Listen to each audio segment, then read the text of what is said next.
What is up, YouTube?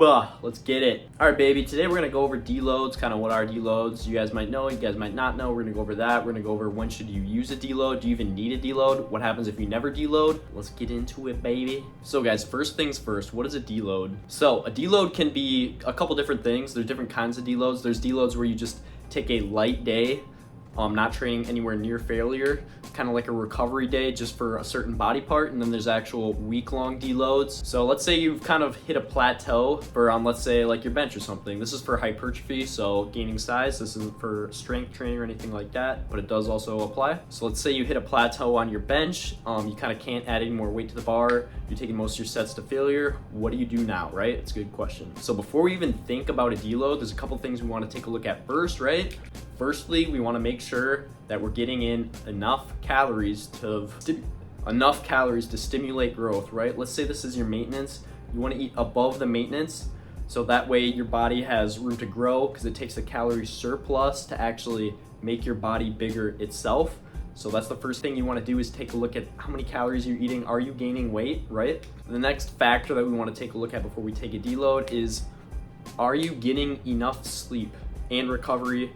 So you don't want to be going in there sore or anything like that. That could just be like a mess up in your training program. So you might have to step back the frequency, step back the sets a little bit, and then try again. So we want to look at sleep, recovery, and getting in enough calories before we take a deload, right?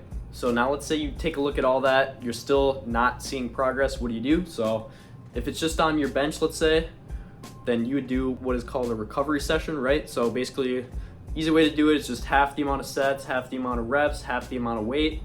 So it's going to be a very easy workout. It's pretty much just going to feel like a warm-up the whole time.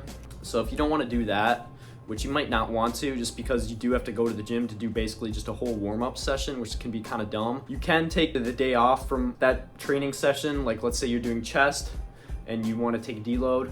So you can just skip chest for that week and come back to it next week with a lot less volume, a lot less intensity, and then work your way up again, right? Or you can just do, for that chest day, if you don't want to go to the gym, you can just do like some light push-ups, something like that. So you still are getting blood in the muscle. It's still actually helping with recovery as opposed to taking a whole session off. And then basically after you do that, you just want to resume with your normal training, but you want to dial back the intensity, so a little less close to failure than you were before, a little less sets, and then gradually, just as the weeks go on, add weight to the bar, add a few more sets here and there when you're not really getting as sore. So that's just how you do like a one-day recovery session deload, right? And then you can also do week-long deloads, which is the same principle. So in the first half of your week, if you're doing a whole week-long deload, you are going to want to do the same amount of weight, same amount of sets, but you do only half the reps. So let's say you're doing 100 pounds for 3 sets, 10 reps. Now you do 100 pounds for 3 sets, 5 reps. So you'll do that for the first half of the week. All right, guys, and then the second half of the week is going to be like that recovery session. So half the amount of sets, half the amount of reps, and half the amount of weight. So it's basically just like a really, really light session, just going to feel like a warm-up, right? And then after you do that, you just go back to your normal training program, however you started. So lower amount of sets and weight than you started with, and then work your way back up. So guys, the next thing we want to talk about is, do you even have to take deloads, right? And the answer is, if you're growing, you're putting on weight, you're getting stronger on all your lifts and everything, you actually don't have to take a deload unless you're having some weird joint pains or anything like that. Then it would be a good idea too, right? But if, like I said, you're recovering, you're not sore for your workouts, your sleep is good, your calorie intake is good, you're getting stronger, then I don't even see a point in a deload. All right, guys?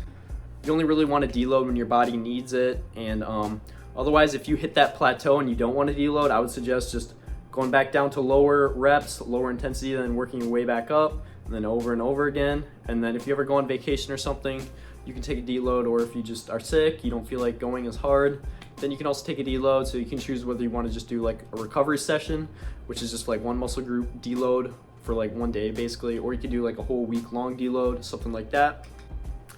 But guys, if you're doing the whole week-long deload, you don't really need as many calories, so I just put your calories at maintenance, right? And this goes for whether you're bulking or cutting. So if you're bulking, you're in a calorie surplus, then you want to take a full week deload, then just drop your calories to maintenance for that week. Same with your cutting, if you're in that deficit, and then you want to take a deload, bump the calories up to maintenance.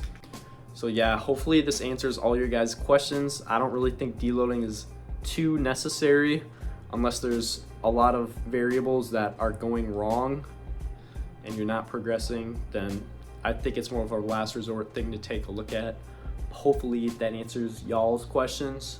So like the video, let me know what you want to see next, guys. Thanks for watching.